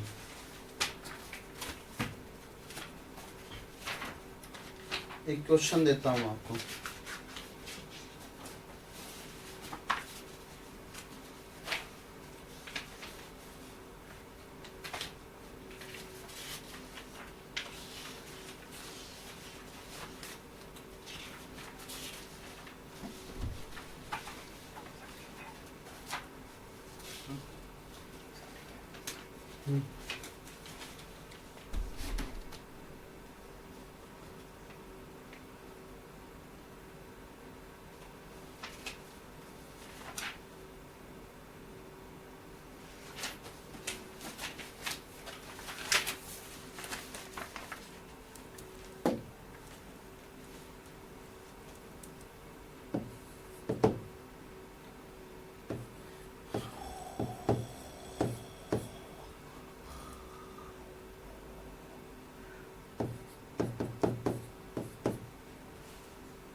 क्या प्रोडक्ट बनेगा?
अराइल भी सूर्यांश जी, अराइल ये केस में जर्नली देखे जाते हैं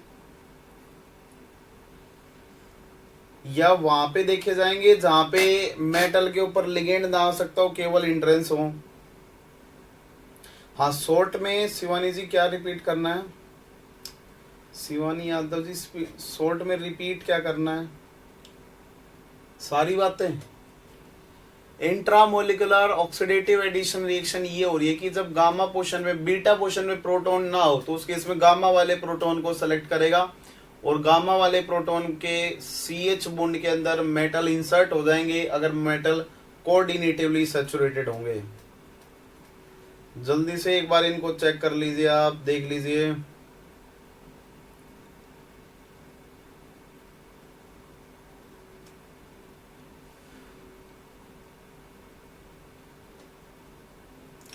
इन तीनों क्वेश्चनों को आप एक बार चेक कर लीजिए।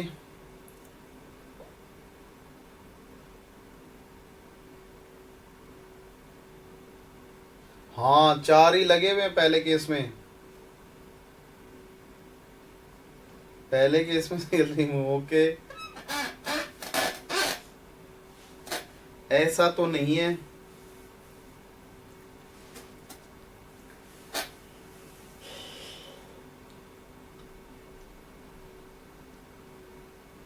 सीएल कभी रिमूव नहीं होता है, सीएल कभी भी रिमूव नहीं होंगे। शिवानी यादव जी, अच्छा कौन था ये, संजीव जी, सीएल, अच्छा शिवानी यादव जी, सीएल रिमूव नहीं होगा, किसी भी कीमत पे मेटल को छोड़ के बाहर नहीं जाएगा।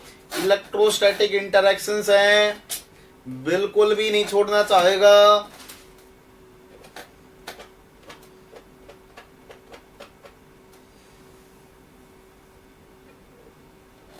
सेकंड में, हाँ देख सेकंड में अर्षिता सही जवाब है, पहले में क्या, ओहो, कैसे एल्कीन, कैसे बनी एल्कीन। ओके शिवानी जी, कोई दिक्कत नहीं, बता रहा हूं बस मैं तो।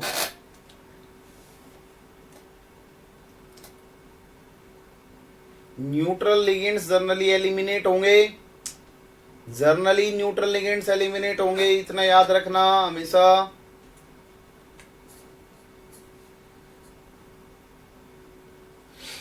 फर्स्ट में 4 मेंबर्ड रिंग बनेगा, ठीक है, कहां से,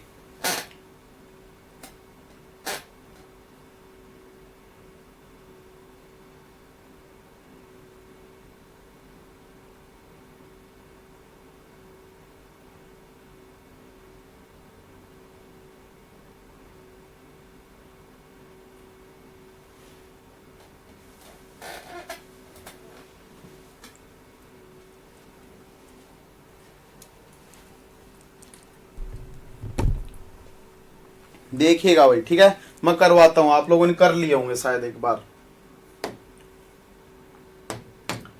सब लोग देख ले एक बार, ट्राई कर ले।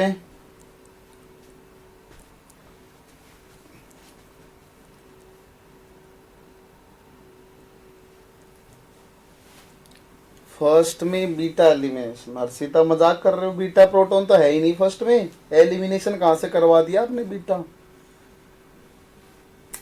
फॉस्फोरस के कंपाउंड्स में बीटा एलिमिनेशन होगा क्या, फॉस्फोरस के कंपाउंड में बीटा एलिमिनेशंस होंगे क्या,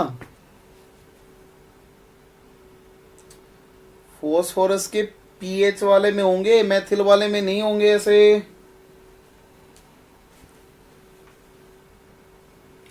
उससे पहले कुछ दे रखा है, उसके बाद बीटा एलिमिनेशन करवाना है उसमें, समझाता हूं मैं चीजों को, आइए जरा बोर्ड पे देखते हैं, कोई नहीं बोर्ड पे देखना, अभी सारी रिएक्शनें आई नहीं है, फिर भी अभी मैं पहले ही एक क्वेश्चन आ गया तो इसको मैं बता देता हूं एक बार। अगर यहाँ पे सबसे पहले क्या होगा कि ये जो लिगेंड है आपके पास में वो बल्की लिगेंड है, वो कैसा है, बल्की लिगेंड है, तो यहाँ पे होगा क्या, सबसे पहले जब रिएक्शन स्टार्ट होगी तो यहां से एक PPH3 डिसोसिएट होगा, सॉरी एक PME3 क्या होगा, यहां से डिसोसिएट होगा।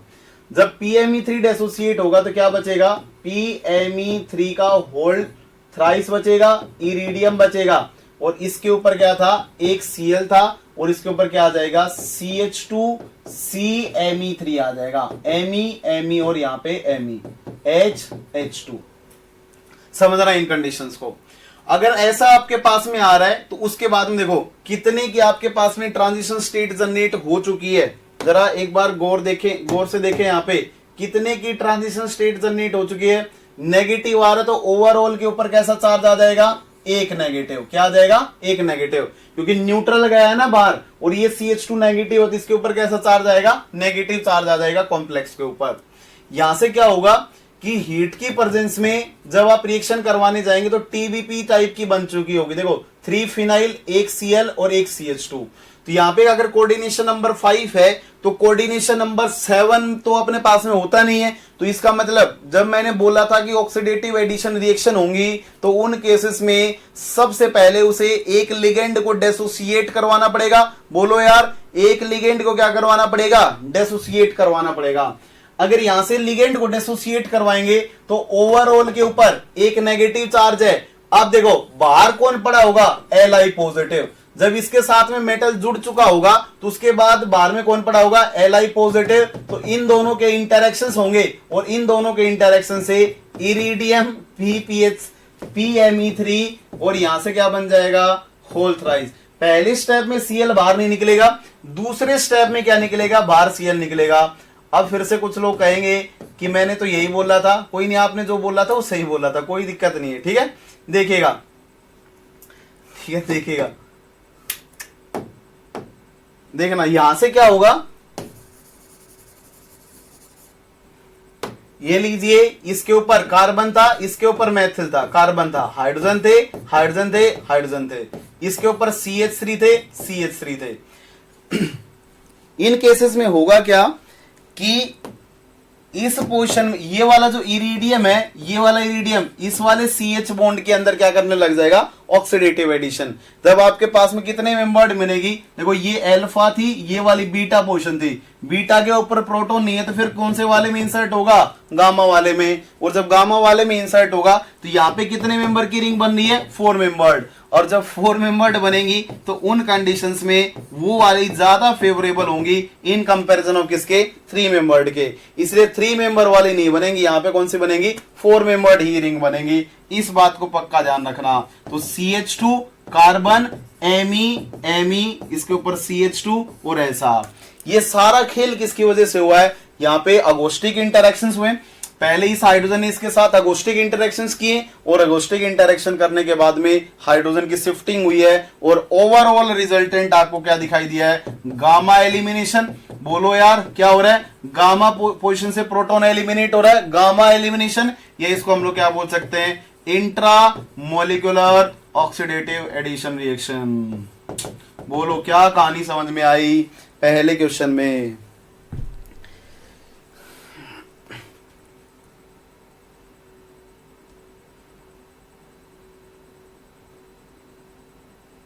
नहीं नहीं ऐसा नहीं होगा, मिथाइल वाला करेगा, लेकिन मिथाइल वाला मैं बताऊंगा अभी, मिथाइल वाला करेगा लेकिन वो बाहर नहीं निकल सकता है, वो बाहर नहीं निकल सकता है, अभी आ रहा आगे। हाथ, अरे वो कार्बन की बात है भैया, मेटल है वो, कार्बन है, कार्बन की दुनिया सही है, ठीक है शिवानी, ओके ओके, वो कार्बन की दुनिया है भाई भूपेंद्र का, ऑर्गेनिक में कार्बन है, यहाँ मेटल है भैया, सब चेंज होता है, दुनिया चेंज हो जाती है। दिक्कत तो यही है इसके साथ। देखना इरिडियम था, यहाँ पे क्या था, Cl लगा हुआ था, इसके ऊपर PMe3 था। ये तो शायद सब लोगों ने कर ही लिया होगा यार, ये तो सबसे आसान था PMe3। देखिएगा इन कंडीशंस में देखा जाए तो इरिडियम था, इसके ऊपर फोस्फोरस, कार्बन के ऊपर हाइड्रोजन, Me था, यहाँ पे CH3 आएगा और क्या आएगा, CH3 आएगा। जब इन कंडीशंस की बात की जाएगी तो इस कंडीशन में हम लोग क्या बोलेंगे, कुछ लोग बोलेंगे कि ये बीटा वाला जो प्रोटॉन है वो इस मेटल के साथ में अगोस्टिक इंटरेक्शंस दिखाएगा, हायर टेम्परेचर पे पक्के ही दिखाएगा। तो अगर हायर टेम्परेचर के ऊपर दिखाएगा तो यहाँ पे PMe होल ट्वाइस और Cl और लिख लेते हैं। देखो ये इसके साथ में इंटरेक्शंस दिखा रहा होगा, तो बीटा पोजीशन के ऊपर अगर प्रोटॉन है तो क्या होना चाहिए, बीटा हाइड्राइड एलिमिनेशन रिएक्शन होनी चाहिए। लेकिन इस केस में बीटा हाइड्राइड एलिमिनेशन नहीं हो पाती है। क्यों नहीं हो पाती है, क्योंकि जो C और P का जो डबल बॉन्ड बनेगा वो डबल बॉन्ड स्ट्रॉन्ग नहीं बनता है। वो बॉन्ड कैसा नहीं बनता है, स्ट्रॉन्ग नहीं बनता है। उसके कंपैरिजन में यहां पे क्या होते हैं, ऑक्सीडेटिव एडिशन रिएक्शंस हो जाती हैं। इस वाले CH बॉन्ड के अंदर क्या हो जाती है, ऑक्सीडेटिव एडिशन रिएक्शन हो जाती है। और जब ऑक्सीडेटिव एडिशन रिएक्शन होगी तो देखो PMe3 था, बोलो यार, इसके अलावा क्या था, फॉस्फोरस था, इसके ऊपर Me लगा हुआ था, Me लगा हुआ था। यहाँ पे C के ऊपर क्या था, 2 Me थे, इसके ऊपर Me था और Me था, इसके साथ बॉन्ड बन जाएगा। हाइड्रोजन ये कैसा, नॉन पोलर है तो हाइड्रोजन आएगा। साथ में इसके ऊपर क्या पड़े हुए, एक तो PMe3 यहां पे आ चुका है, एक PMe3 यहां पे लगा दो और एक Cl चिपका देंगे, तो रिजल्टेंट प्रोडक्ट आपके पास में कुछ ऐसा बनेगा। बताएं कितने लोगों ने ये जवाब सही बनाया। जिसने भी बीटा हाइड्राइड एलिमिनेशन करवा दी होगी वो बिल्कुल फर्जी है, उसका गलत हो जाएगा। कितने लोगों को समझ में आया। ये किसने कह दिया भूपेंद्र की 3 मेंबर रिंग ऑर्गेनिक में ज्यादा स्टेबल होती है 4 मेंबर से, किसने बोली आपको ये बात, किसने बोल दिया आपको ये बात। किसने बोली ये बात आपको? मतलब आपने 2 एनजीपी के ऑर्डर पढ़ लिए और उसके बेसिस पे आपने ये बोल दिया कि 3 मेंबर्ड रिंग ज्यादा स्टेबल होते हैं 4 मेंबर्ड से, और वो जल्दी बनती हैं। एनजीपी ये बोलती है कि पास में ज्यादा होने की वजह से 3 मेंबर्ड की बनने की रेट ज्यादा होती है 4 मेंबर से। 3 मेंबर्ड रिंग कभी भी स्टेबल नहीं होती है, ऐसा पाप ना करें। 4 मेंबर्ड रिंग पक्की ज्यादा स्टेबल होंगी 3 मेंबर्ड से।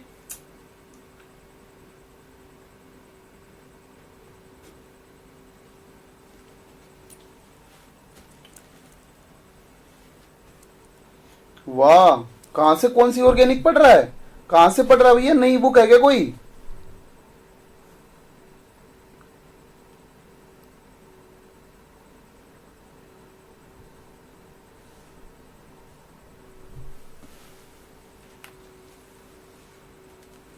बोलो यार।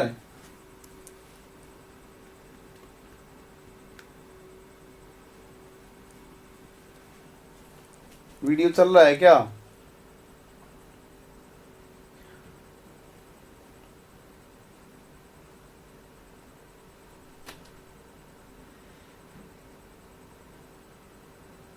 ओके, फिर से बता देता हूं, कोई नहीं, पूछे बार बार। स्टेबिलिटी ऑर्डर, अरे भैया वो एनजीपी के ऑर्डर होते हैं। किसने बता दिया ये तेरे को कि 3 मेंबर की रिंग से 4 मेंबर की रिंग कम स्टेबल होती है ऑर्गेनिक में? किसने बता दिया ये बात है? एनजीपी जब करवाता है तो 3 मेंबर की रेट ज्यादा होती है बनने की 4 मेंबर से, स्टेबल नहीं होती हैं।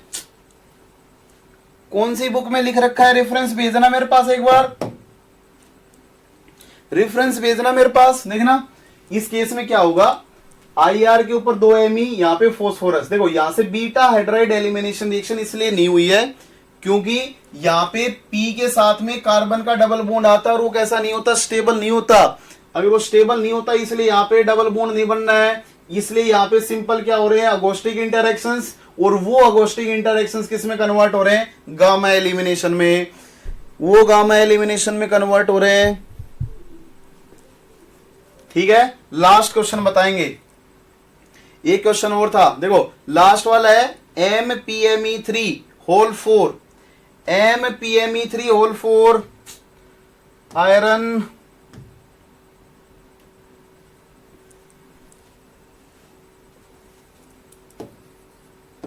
आज के बात मत बोल देना भाई, ये बात बिल्कुल भी एक्सेप्टेबल ही नहीं है ये बात। तो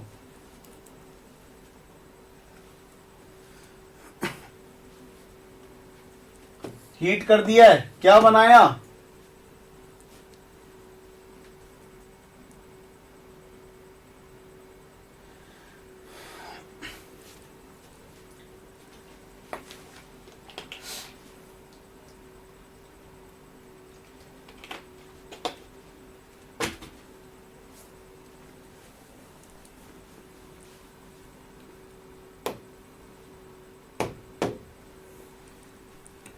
क्या बनाया?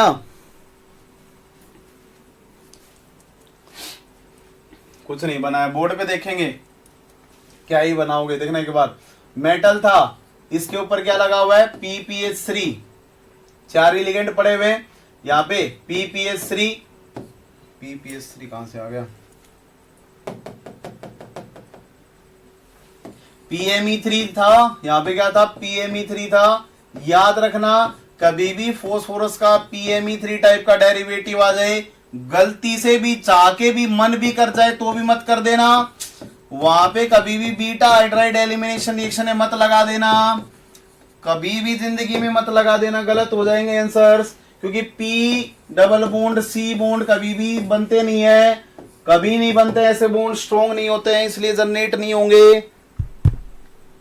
ठीक है, तो यहां से आपके पास में क्या बनता हुआ दिखाई देगा, यहां से क्या होगा, ये वाले जो आपके पास में पेयर ऑफ इलेक्ट्रॉन्स होंगे वो इस CC बॉन्ड के अंदर एडिशन कर जाएंगे।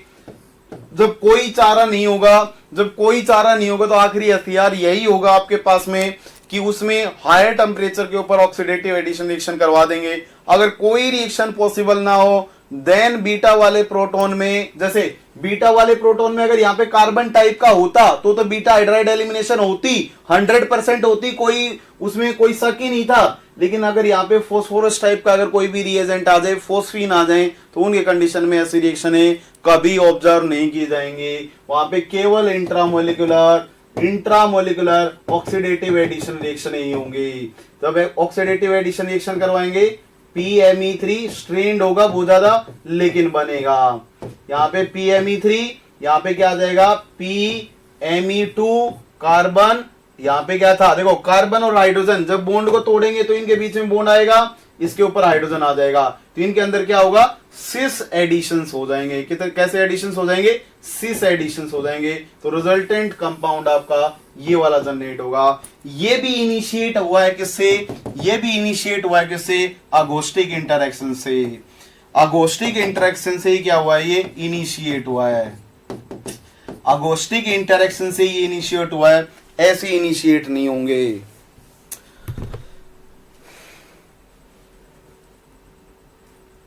ठीक है, बता दोगे कौन से वाले में, पिछले वाले में कौन से बन गई। हाँ तो 3 मेंबर की रिंग बनेगी, जब और कोई पॉसिबिलिटी है ही नहीं तो 3 मेंबर की बनेगी। वो लास्ट प्रोबेबिलिटी है, वो लास्ट एंड लीस्ट है। वो जब दुनिया में कुछ नहीं हो रहा होगा तब वो होगा।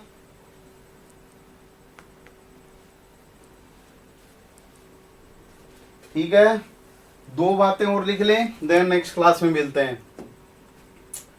देखिएगा, एक होता है अपने पास में अगोस्टिक इंटरेक्शन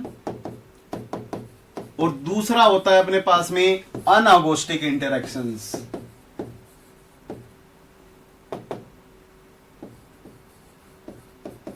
अरे ऑफेंड मत हो जाना यार, मैं बस बता रहा हूं, कहीं दिल पे ले जाए। ठीक है बातों को, ठीक है क्या।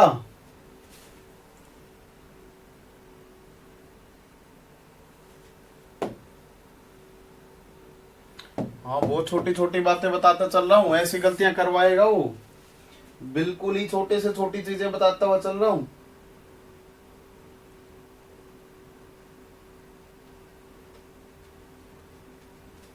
आइए देखिएगा, जो अगोस्टिक इंटरेक्शंस होते हैं वो इंटरेक्शंस कौन से इंटरेक्शंस होंगे, जो अपने पास में वीक इंटरेक्शंस होंगे। कैसे, कोवैलेंट इंटरेक्शंस होंगे। कौन से होंगे, वीक तो दोनों ही है, कोवैलेंट इंटरेक्शंस होंगे। ठीक है, इनके केस में बॉन्डिंग कौन सी थी, 3 सेंटर्ड 2 इलेक्ट्रॉन बॉन्डिंग थी। ऐसे ही इनके केस में कौन से होंगे, अनअगोस्टिक इंटरेक्शंस होते हैं उनको हम लोग आयोनिक इंटरेक्शंस बोलते हैं। ये केवल इनके बीच में महज आयोनिक इंटरेक्शंस होते हैं। ठीक है,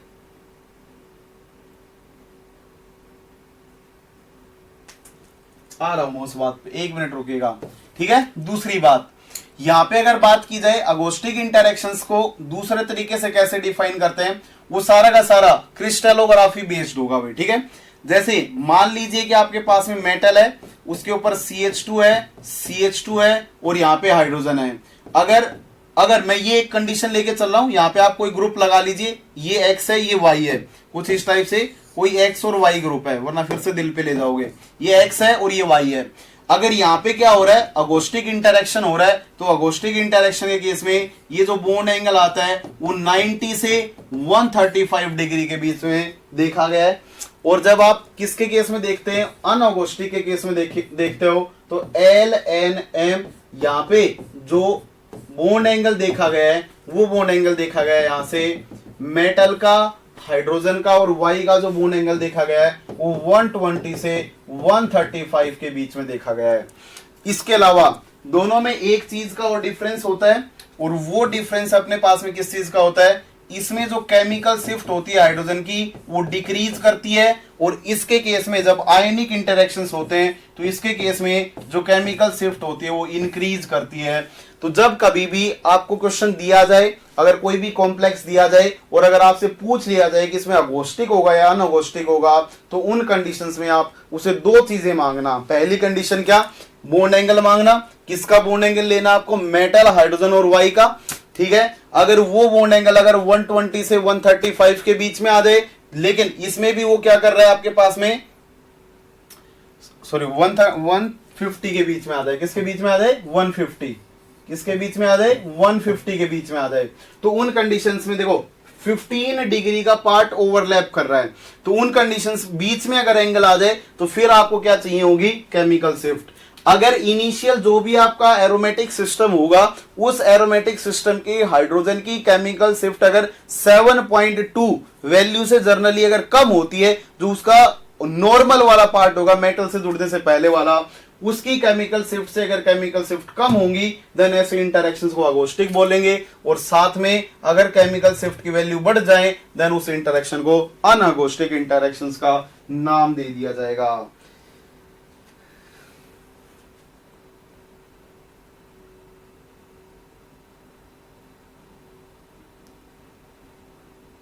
क्या पूछ रहे हो प्रीति? डिफरेंट होते हैं रिंग फॉर्मेशन और रिंग स्टेबिलिटीज, दोनों डिफरेंट बातें हैं। ब्रोमोनियम आयन भी 3 मेंबर की रिंग बनाता है, क्या स्टेबल होता है?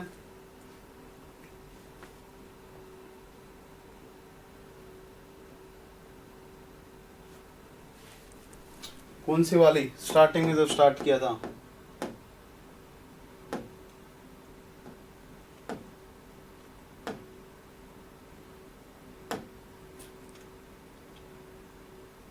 हाँ देखो यहाँ पे जो आपका ट्रिपल बॉन्ड आ रहा है वो अपने पास में उसके बीच में डबल बॉन्ड आ रहा है यहाँ पे। और अगर आपके पास में अगर ऐसा कभी भी देखो, कुछ लोग ऐसे देखो अब भी ऐसा सोच रहे हैं कि आपने तो यहाँ पे क्यों रिंग नहीं बनाई, यहाँ पे क्यों रिंग नहीं बनाई, तो यहाँ पे मेटल के साथ में डबल बॉन्ड आ जाएगा यार।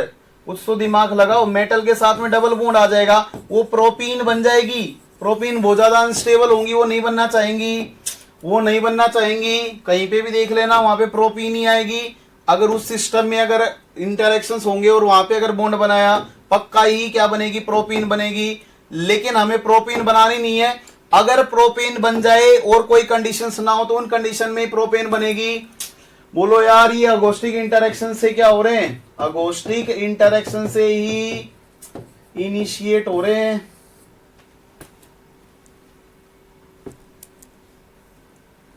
ना बिल्कुल नहीं सूर्यांश, बिल्कुल नहीं।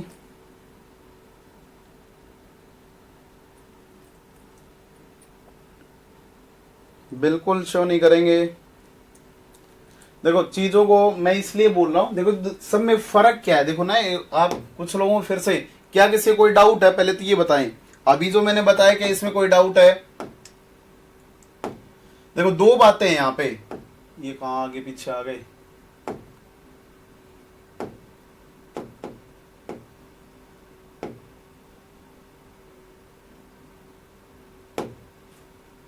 देखो यहां पे मैं क्या बोल रहा हूं कि यहाँ पे 3 मेंबर की रिंग इसलिए नहीं बन सकती है क्योंकि ये बीटा हाइड्राइड एलिमिनेशन क्यों नहीं हो सकता है। यहाँ पे एक आपके पास में ट्रिपल बॉन्ड बनना है, इसलिए बीटा हाइड्राइड एलिमिनेशन नहीं हो सकता। दूसरा यहाँ पे क्या नहीं बन सकती है, 3 मेंबर्ड रिंग नहीं बन सकती है, ऑक्सीडेटिव कपलिंग रिएक्शन नहीं हो सकती है। वो एरोमेटिक के सिस्टम के केस में इसलिए नहीं बनती है क्योंकि जब वो 3 मेंबर्ड रिंग बनेगी तो वहां पे डबल बॉन्ड आएगा रिंग के अंदर, और जो डबल बॉन्ड आएगा तो वो सिस्टम हाईली स्ट्रेंड होगा। साइक्लोप्रोपेन तो चलो मान लिया, लेकिन ये वाला सिस्टम हाईली स्ट्रेंड होगा और वो एग्जिस्ट नहीं करना चाहेगा, ऐसी कंडीशंस में एग्जिस्ट नहीं करना चाहेगा। तो उन कंडीशंस में मैज पार्शियल पाई इंटरेक्शंस होके मैज अगोस्टिक इंटरेक्शंस होके रह जाएंगे। कोई उसके केस में क्या नहीं बनेगा, कोई नया प्रोडक्ट जनरेट नहीं होगा। लेकिन देखना आगे बढ़े थे तब हम लोग, यहां पे क्या आ रहा है आपके पास में, ये देखिए यहां पे आपके पास में क्या हो रहा है कि इसमें तो कोई दिक्कत ही नहीं है, वो तो 4 मेंबर की रिंग बननी है, चलो वो तो थोड़ी बहुत फिर भी क्या ऐसी है, स्टेबल है। लेकिन जब इस केस में अगर हम लोगों ने बात की है, इन केसेस में हम लोगों ने बात की है कि यहां पे 3 मेंबर रिंग बन रही है, यहां पे क्या बन रही है, 3 मेंबर रिंग का फॉर्मेशन हो रहा है। वो 3 मेंबर रिंग इसलिए बन रही है, पहली कंडीशन तो ये है कि कार्बन का और फास्फोरस का डबल बॉन्ड स्टेबल नहीं है। दूसरी बात, इसलिए वहां पे बीटा हाइड्राइड एलिमिनेशन रिएक्शन नहीं हो सकते हैं। दूसरी बात क्या है, यहां पे जो रिंग बननी है वो कैसी अनसैचुरेटेड है, इसलिए वो रिंग बन सकती है, इसलिए वो रिंग बन सकती है। और अगर आप बाहर से, अगर इस कैटलिस्ट के ऊपर अगर आप बाहर से अगर कोई रिएजेंट डाल देते ए बी टाइप का, देन वो ऐसी रिएक्शन नहीं करेगा। उन कंडीशंस में वो बाहर वाले से ही रिएक्ट करेगा। ये केवल कंडीशंस है इंट्रामोलिकुलर की। किसकी कंडीशंस है? इंट्रामोलिकुलर की। क्या समझ में आई? अरे यार आगे बढ़ेंगे तब तो आएगा ना। बीटा हाइड्राइड एलिमिनेशन पढ़ाया कहाँ है, वो यूज हो गया बीच में, तब क्या करें उसमें।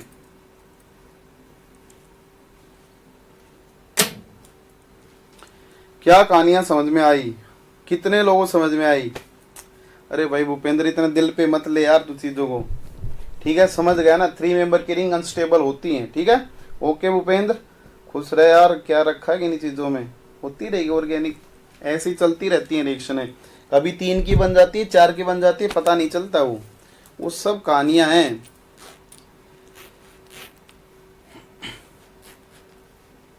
ओके आसाराम भगवान बन गया यार, तो 3 मेंबर की रिंग तो क्या ही नहीं बन सकती है बता। ओके धन्यवाद, समझ गए आप लोग। कुछ भी बन सकता है इस देश में, इस दुनिया में। चलो ओके धन्यवाद, नेक्स्ट क्लास में मिलते हैं।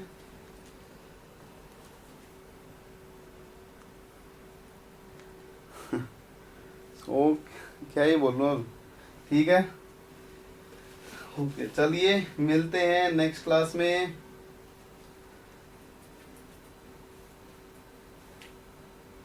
खुश रहो यार, ठीक है चलिए मिलते हैं भाई। Thank you so much for joining. Next class में रिडक्टिव एलिमिनेशन रिएक्शन स्टार्ट करेंगे, और रिडक्टिव एलिमिनेशन और माइग्रेटरी इंसर्शंस कल खत्म कर लेंगे, फिर एलिमिनेशंस, फिर catalytic cycles. Okay thank you so much for joining.